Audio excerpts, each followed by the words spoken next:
Halo Sobat PU, selamat datang di podcast ASN Hebat PU Kuat, di mana tempat semangat ASN generasi muda bertemu dengan tekad untuk membawa perubahan positif bagi negeri. Saya Megata Sari, CPNS Analis Hukum Ahli Pertama di Balai Hidrolika dan Geoteknik Keairan. Di sini kita akan bicara bukan hanya soal kinerja, tetapi juga soal bela negara, di mana bela negara bukan hanya dalam bentuk perang atau angkat senjata, tetapi lewat kontribusi nyata kita sebagai ASN di lingkungan Kementerian PU. Di sini tentunya saya tidak sendiri. Sudah hadir bersama saya 7 ASN hebat, para CPNS muda inspiratif yang akan berbagi rencana aksi bela negara mereka sesuai dengan bidang dan keahlian masing-masing. Nah, sebelum kita berdiskusi lebih jauh lagi, kita perkenalan dulu dengan teman-teman ASN yang ada di sini. Silakan untuk teman-teman bisa memperkenalkan diri terlebih dahulu. Halo semuanya, perkenalkan, aku Egita Lia Tamir, CPNS dari Bappekom PU Wilayah 4 Bandung. Eh, Kenalkan, namaku Eka Guntur Fadila dari Peleban dan Perkerasan Jalan. Perkenalkan, nama saya Eka Septiani Putri. Saat ini saya CPNS di Balai Besar Wilayah Sungai Cimanuk Cisanggarung. Semuanya, perkenalkan nama aku Eka Findriani dari BPBPK Jawa Barat. Assalamualaikum warahmatullahi wabarakatuh. Perkenalkan, nama saya Eki Petra Kusuma, CPNS dari Balai Hidrolika dan Geoteknik Keairan. Halo semuanya, nama saya Enggar Pramudiantara. Saya CPNS dari Balai Besar Pelaksanaan Jalan Nasional DKI Jakarta, Jawa Barat. Halo teman-teman, perkenalkan saya Herni Maulina Rahayu, saya dari BBPJN DKI Jakarta, Jawa Barat.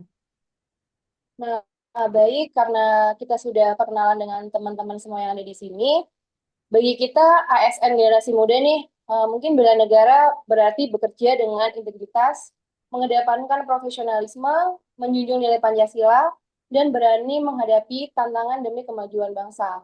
Mungkin teman-teman di sini juga sering banget mendengar quote ya, jangan tanyakan apa yang negara berikan kepadamu, tapi tanyakan apa yang bisa kamu berikan kepada negaramu. Nah, di sini sebagai ASN generasi muda di lingkungan Kementerian PU, apa nih kontribusi nyata kita yang bisa kita berikan ke lingkungan kerja kita nih? What we can do to make PU better and stronger. Nah, dari teman-teman di sini mungkin ada yang mau berbagi cerita ataupun pengalamannya, eh, kira-kira rencana aksinya apa nih yang bisa diberikan sebagai kontribusinya di lingkungan kerja di Kementerian PU. Mungkin sebelumnya di sini aku mau berbagi ya dari apa yang udah kita pelajari selama masa CPNS beberapa hari terakhir ini. Sebagai calon ASN, kita udah mendapatkan nih wawasan-wawasan baru, terutama terkait dengan bela negara dan wawasan kebangsaan. Adapun terkait aksi bela negara, kita mendapat insight-insight baru. Kalau bela negara itu didasari dari nilai-nilai mencintai tanah air, adanya rasa berbangsa dan bernegara, kemudian sikap setia pada ideologi bangsa kita ya, yaitu Pancasila, kemudian sikap untuk rela berkorban demi negara, dan juga kemampuan awal untuk membela negara. Nah, dalam mempersiapkan diri untuk aksi bela negara, kita diharuskan mempunyai integritas dan kualitas yang baik. Terus kita juga perlu untuk memiliki kemampuan dalam mengidentifikasi dan mengantisipasi terkait ancaman-ancaman yang ada di lingkungan kita secara nyata. Nah, sebagai generasi muda, khususnya ya kita sebagai ASN, maka sebuah keharusan bagi kita untuk mempersiapkan diri dan melakukan aksi bela negara. Bisa dimulai dari hal-hal yang paling sederhana di lingkungan kita. Contohnya di tempat kita bekerja nih, sebagai pegawai di instansi Kementerian Pekerjaan Umum, kita bisa mulai untuk menjaga integritas kita, di mana hal tersebut akan menjaga nama baik dan membentuk reputasi yang baik juga untuk instansi kita, Kementerian itu. Terutama nih, kan zaman sekarang di sosmed ya, kita bisa untuk berperilaku bijak apabila menggunakan identitas kita yang asli. Maka kita juga bisa meningkatkan awareness pada sesama ASN Kementerian PU dengan membuat infografis terkait menjaga integritas, kemudian kita sebarluaskan. Mungkin dari teman-teman yang lain juga nih, ada yang berkaitan pemikirannya dengan pemikiran yang udah aku sampaikan. Kalau dari saya sih setuju ya dengan statement KA kita. Karena emang sekarang ini kita udah di era digital yang dimana semua informasi itu mudah dijangkau hanya dengan HP ya, mau kita dimanapun. Mungkin hal ini yang bisa jadi tantangan atau malah bisa kita manfaatkan untuk hal positif di lingkungan Kementerian PUPR atau bahkan di kalangan masyarakat. Mungkin beberapa hal mungkin ya dari ide saya yang bisa kita lakukan sebagai salah satu perwujudan bela negara juga. Nah, apa aja sih langkah-langkah yang bisa kita ambil? Mungkin salah satu contohnya itu kita menyebar informasi positif. Karena dengan menyebar informasi positif itu menjadi narasi optimis yang bisa jadi gerakan bela negara di sisi digital juga. Lalu kampanye digital bertema bela negara. Mungkin kita rutin menyajikan konten inspiratif di platform seperti Instagram, YouTube, TikTok tentang aksi bela negara, entah itu dari kita sisi ASN PUPR atau sisi masyarakat gitu. Nah, konten-konten ini juga bisa dibarengin ya, kita menggandeng para konten kreator mungkin untuk menarasikan peran kita sebagai masyarakat dalam membela negara,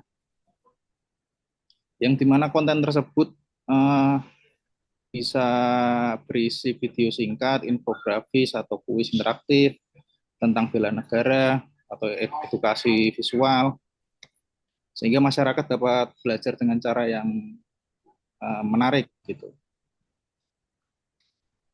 Jadi hal-hal seperti ini yang bisa membangun rasa di masyarakat, karena bela negara ini tidak lagi hanya di medan fisik. Seiring berkembangnya era digital, tempat di mana semangat, etos kerja, dan integritas PUPR itu bisa menyebar luas dengan cepat juga, yang dimana dapat membentuk generasi yang bangga melayani bangsa sih. Nah, mungkin selain dari sisi digital, mungkin ada dari teman-teman yang punya pendapat dari sisi kehidupan masyarakat langsung. Nah, saya ada pendapat nih, Mas. Kebetulan PU ini kan sebagai yang bertanggung jawab di pengelolaan infrastruktur sumber daya air ya. Salah satunya ini di pengelolaan perizinan nih. Sekarang ini masyarakat ini masih kayak berpandangan negatif kepada PU kalau proses perizinan ini bisa dilakukan dan dipermudah dengan cara gratifikasi. Sebenarnya untuk mengatasi ini, Kementerian PU sendiri itu sudah melakukan rangkaian reformasi sebenarnya. Dengan salah satu itu caranya digitalisasi sistem perizinan, di mana semua proses perizinan yang masuk ini dilakukan secara digital. Tapi prosesnya ini tuh masih terlalu lama sebenarnya. Sehingga masyarakat itu lebih memilih memanfaatkan air secara ilegal tanpa izin ataupun berusaha istilahnya memberikan santunan kepada oknum-oknum pelaku gratifikasi ini. Sedangkan jika tidak dibenahi, kegiatan oknum-oknum ini tuh memberikan eh, pandangan negatif kepada kami, kita semua lah ya sebagai pegawai Kementerian PU. Nah, menurut saya nih, ada beberapa cara buat meningkatin kepercayaan publik, khususnya di bidang perizinan dan meminimalisir terjadinya gratifikasi di lapangan sebenarnya. Yang pertama ini, kita tuh sebenarnya bisa nih melakukan kayak pelatihan berkala melalui pelatihan etika, penguatan nilai-nilai ASN secara berakhlak, serta internalisasi budaya anti korupsi. Hal ini itu untuk meningkatkan integritas setiap pelaku perizinannya. Nah, selain meningkatkan integritas, kita juga sebenarnya bisa nih perbaiki sistemnya dari sistem dengan cara mengembangkan sistem berbasis peta, geoportal SDA di mana masyarakat tuh tahu jadi siapa aja sih yang pakai sumber daya air yang di lingkungan ini, terus bagaimana proses perizinannya. Yang ketiga, mungkin kayak kita bisa eh, meningkatkan pemahaman SDM, petugas perizinan khususnya, serta tenaga verifikator, sehingga proses perizinannya itu jadi lebih cepat dan tepat gitu. Oh, mungkin satu lagi sih, Mas. Agar pemahaman masyarakat ini semakin meningkat, mungkin perlu dilakukan gerakan sosialisasi mengenai proses panduan permohonan perizinan, serta panduan infografis yang membantunya. Nah, itu kan untuk proses perizinan nih. Gimana kalau kalian ada lagi nggak untuk rencana bela negara yang dipakai untuk membangun PU? Nih, mungkin aku mau cerita dikit nih ya, Mbak ya. Sebenarnya tuh kita tuh secara tidak sadar sudah melakukan rencana aksi bela negara tahu. Kira-kira ada yang bisa nebak nggak? Kita tuh udah ngelakuin rencana apa? Sebelum kita jadi CPNS deh, ada nggak kira-kira yang tahu? Apa tuh kira-kira? Apa tuh ya? Sebelumnya itu pasti rekan-rekan di sini sebelum daftar CPNS pasti syaratnya itu harus bikin surat pernyataan ya. Pada Iya, bikin kan itu ya? salah satunya. Betul, Iya. betul. Nah, kira-kira di poin surat pernyataan ada poin apa tuh yang kayaknya berpotensi sebagai rencana aksi bela negara? Ada yang tahu?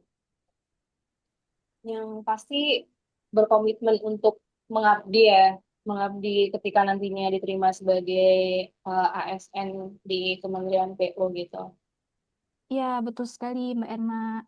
Nah, jadi kan kita sebelum jadi CPNS itu kan sudah bikin surat pernyataan ya, siap ditempatkan di mana saja gitu kan ya.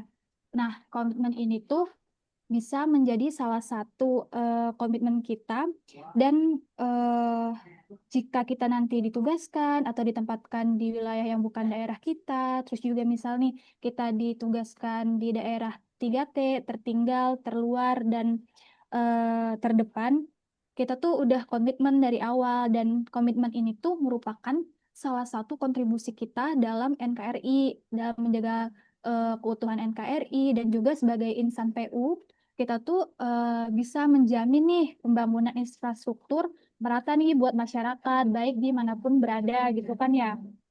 Nah, dan juga sebagai insan PU, kita tuh harus siap sedia gitu untuk ditempatkan di mana saja. Nah, mungkin itu sih ya tambahan dari aku terkait rencana aksi bela negara yang sebenarnya secara tidak langsung udah kita lakukan. Nah, kalau rekan-rekan yang lain, kira-kira ada nggak rencana aksi bela negara lainnya? Aku penasaran sih, mau tahu juga. Mungkin dari dijelasin sama Mbak Eka juga sebenarnya penting banget ya buat kita semisal karena kita di awal juga sudah berkomitmen ya buat bersedia buat ditempatkan di mana saja, di mana nanti ketika kita keterima di daerah yang bukan diterima atau mungkin penempatan di daerah yang itu bukan daerah asal kita, berarti kan secara nggak langsung kita juga harus belajar nih budaya di daerah tersebut. Kita juga harus tahu tradisi daerah tersebut itu seperti apa gitu. Ini kan juga mungkin bisa sebagai bentuk perwujudan bela negara kita gitu ya untuk kita mau mempelajari keanekaragaman budaya yang ada di Indonesia seperti itu. Nah, mungkin juga teman-teman di sini ada berpendapat pentingnya nih untuk mempelajari budaya daerah lain di negara Indonesia ini. Ya, setuju banget Mbak terkait pernyataannya. Lalu juga selain itu bisa juga diwujudkan dengan rasa cinta tanah air ya, seperti memakai produk-produk dalam negeri, misal dari pakaian sehari-hari atau teknologi, serta alat tulis kantor yang kita pakai sehari-hari di tempat kerja gitu. Dan apabila misalnya barang itu memang berkualitas, bagus, kita juga bisa mempromosikannya. Lalu selain itu terkait cinta tanah air, bisa juga dengan menjaga kebersihan, lalu juga merawat barang milik negara yang ada di lingkungan kita gitu, memanfaatkannya sebaik mungkin dan menjaga sesuai fungsinya gitu. Lalu juga kita bisa menerapkan nilai-nilai Pancasila di kehidupan sehari-hari seperti menghormati latar suku budaya lain, membantu sesama rekan kita yang saling membutuhkan, lalu juga menjaga kesehatan fisik dan mental kita. Di mana kan kita juga sebagai ASN PU pasti harus siap bekerja di mana saja gitu kan. Lalu juga kita kan eh, mungkin nanti ke depannya gitu kita diberi kesempatan untuk sekolah di luar negeri, mendapatkan ilmu. Nah, itu juga bisa kita kembangkan untuk kehidupan di sini, untuk mengembangkan inovasi yang dapat bermanfaat bagi masyarakat di sekitar kita. Ya, saya setuju ya sama yang dibilang Mas Eki. Menurut saya juga cinta tanah air itu bisa dilakukan juga nggak harus dengan yang hal-hal yang besar sih, juga bisa dengan hal yang ada mudah di sekitar kita. Salah satu wujudnya itu ya menurut saya dengan peduli terhadap lingkungan, karena menjaga alam kan berarti menjaga tanah air kita juga ya agar tetap lestari dan layak huni untuk generasi mendatang ya. Lalu kita sebagai bagian dari Kementerian PU juga kita menyadari bahwa tugas kita tuh memang membangun seperti membangun jalan, jembatan, dan berbagai infrastruktur. Tetapi di balik semangat pembangunan itu ada yang menurut saya sih ada yang tidak boleh kita abaikan, itu seperti yang tadi saya bilang, itu kepedulian terhadap lingkungan ya. Karena menurut saya infrastruktur yang baik itu bukan hanya yang kokoh dan fungsional, tetapi juga ramah terhadap alam dan lingkungan. Karena kepedulian terhadap lingkungan itu harus menjadi sa- eh, bagian dari cara kita untuk bekerja. Langkahnya itu juga bisa dimulai dari hal-hal yang kecil, seperti mulai mengurangi penggunaan kertas, lalu menghemat air dan listrik di kantor, membawa botol minum sendiri, dan juga menggunakan barang-barang yang bisa menggunakan ulang barang yang masih layak pakai. Kemudian juga kita juga harus berupaya menerapkan prinsip-prinsip pembangunan berkelanjutan dalam kegiatan kita eh, dan dalam setiap proyek yang dikerjakan oleh PU. Eh, dengan begitu, dengan menerapkan pembangunan berkelanjutan, hasil yang pembangunan yang kita lakukan itu gak cuma bermanfaat secara fungsi, tapi juga bisa untuk tidak merusak lingkungan sekitar. Menurut saya sih seperti itu. Mungkin ada yang punya ide lain atau gagasan lain terhadap aksi bela negara ini yang bisa membuat PU lebih baik. Aku izin menanggapi sedikit dari apa yang disampaikan sama Mas Enggar gitu ya. Mungkin kita sebagai insan PU tadi sudah sedikit disinggung sama Mas Enggar kalau kita juga berperan dalam pembangunan infrastruktur yang lebih baik lagi dalam negeri ini gitu. Nah, di sini juga sesuai dengan peran saya mungkin sebagai CPNS analis hukum di lingkungan Kementerian PU ini ya, tentunya saya juga punya aksi-aksi nih ataupun rencana aksi ketika saya bekerja itu apa sih kontribusi yang akan saya berikan gitu. Nah, sebagai analis hukum, mungkin salah satu contoh yang akan saya berikan yaitu untuk dalam penyusunan legal opinion ataupun legal review terhadap peraturan ataupun regulasi yang ada gitu ya.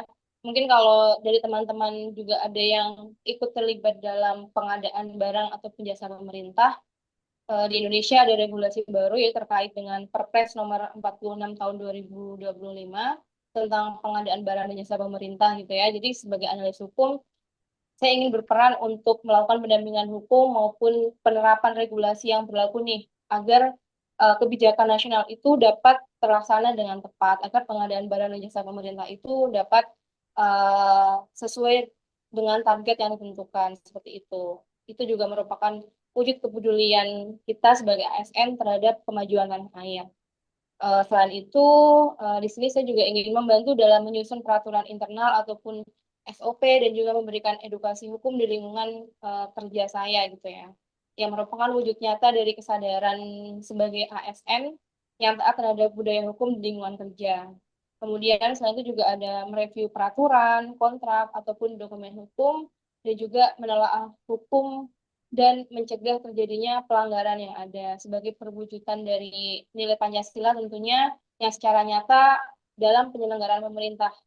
Sehingga ketika pemerintahan dapat berjalan dengan baik, tentunya juga dapat meningkatkan kepercayaan publik terhadap pemerintah dan juga negara.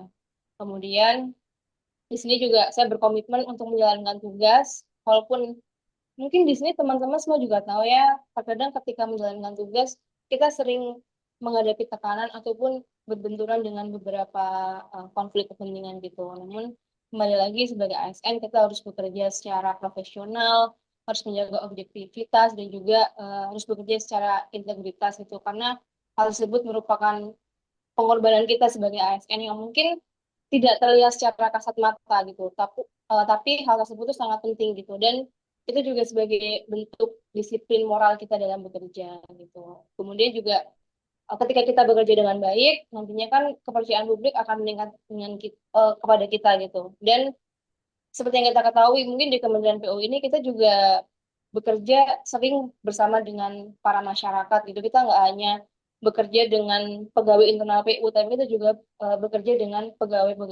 orang-orang yang ada di eksternal PU gitu. Karena kita juga membutuhkan tenaga mereka, kita membutuhkan bantuan mereka. Jadi kita harus bekerja bersama-sama dengan mereka juga, dengan masyarakat untuk membangun Indonesia yang lebih baik lagi nanti tentunya seperti itu. Nah, mungkin ada pandangan lain nih dengan teman-teman yang lain terkait kerjasama kita nih dengan masyarakat ataupun dengan pihak-pihak lainnya di Kementerian PU ini. Oh, oke. Berkesinambungan sih Mbak Irma dengan apa yang mau saya bahas gitu terkait rencana aksi bela negara.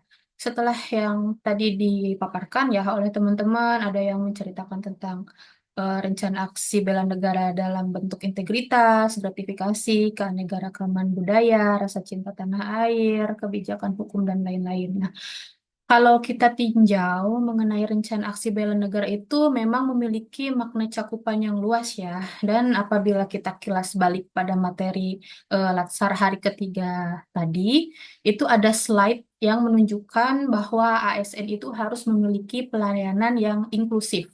Salah satunya dengan menunjukkan empati dan keadilan sosial. Nah, kalau dihubungkan dengan yang tadi Mbak Erma singgung, yaitu kalau bisa dihubungkan dengan lingkup pekerjaan yang ada di unit kerja saya nih, itu tuh ada program yang namanya padat karya, di mana salah satu pekerjaan kita itu ada yang harus melibatkan atau bisa melibatkan masyarakat dan pegawai atau di luar pegawai PU. Nah, kalau mungkin teman-teman pernah lihat ada pekerjaan pengecatan pembatas jalan atau mungkin apa ya bahasa teknisnya itu kerb jalan gitu yang dilakukan oleh masyarakat atau salah satunya juga pembersihan median jalan, drainase atau bahu jalan di jalan tol. Nah, itu mungkin salah satu contoh dari yang namanya program padat karya. Nah, selain itu kita juga bisa memberdayakan masyarakat nih dari kegiatan-kegiatan padat karya itu. Nah, jadi kita bisa untuk ikut andil dalam pembangunan bangsa. Dalam hal ini juga bisa membantu masyarakat tersebut untuk memperoleh pekerjaan, meskipun tidak dalam yang berjangka panjang ya, tapi setidaknya bisa membantu perekonomian masyarakat. Karena kita juga tahu ya, akhir-akhir ini banyak sekali apa ya berita-berita PHK di mana-mana yang sehingga kepala keluarga itu kehilangan pekerjaannya. Dan mungkin dari PU itu kita bisa membantu dengan cara program padat karya ini yang melibatkan masyarakat. Nah, mungkin selanjutnya saya ingin mengusulkan untuk aspek-aspek pekerjaan lain yang bisa melibatkan masyarakat dan jadi tidak melulu harus kontraktor gitu yang mengerjakan, tapi lebih banyak melibatkan masyarakat dalam pelaksanaan proyek atau kegiatannya. Misal untuk pembuatan jalan lingkungan atau kegiatan preservasi jalan yang lingkupnya lebih luas gitu. Mungkin itu sih ide yang bisa saya ini ya curahkan gitu. Mudah-mudahan bisa terrealisasi lah dan semua ide-ide apa terkait rencana aksi bela negara kita yang tadi udah keren-keren banget gitu ya. Mudah-mudahan kita bisa merealisasikannya ke depannya gitu sih. Gimana menurut teman-teman? Produknya dari obrolan kita hari ini ternyata banyak banget sih cara kita bisa memulai untuk aksi bela negara ya. Mulai dari yang paling sederhana dari diri kita sendiri, mulai bagaimana memiliki integritas, kemudian cinta tanah air, kemudian sampai yang bidang luas nih sampai ke bidang hukum, ke bidang mencintai lingkungan sekitar dan lain-lain. Jadi eh, kita mau apa harus ya bisa apa terdorong dan menemukan eh, rasa membela negara tersebut untuk kita maupun orang-orang di sekitar lingkungan kita.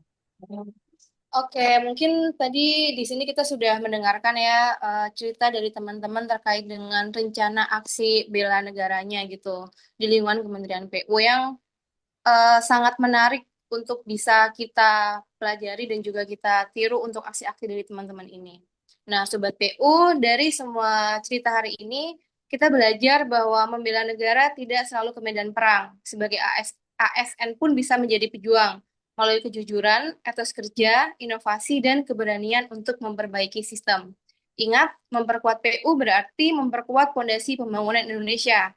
Dan itu bisa kita mulai dari kita sendiri dan dari hari ini. Terima kasih untuk seluruh teman-teman ASN Generasi Muda yang luar biasa. Terima kasih juga untuk teman-teman yang sudah mendengarkan podcast kita hari ini. Terus semangat mengabdi dan Siap siap Siap untuk membangun negeri membangun negeri untuk untuk rakyat. rakyat.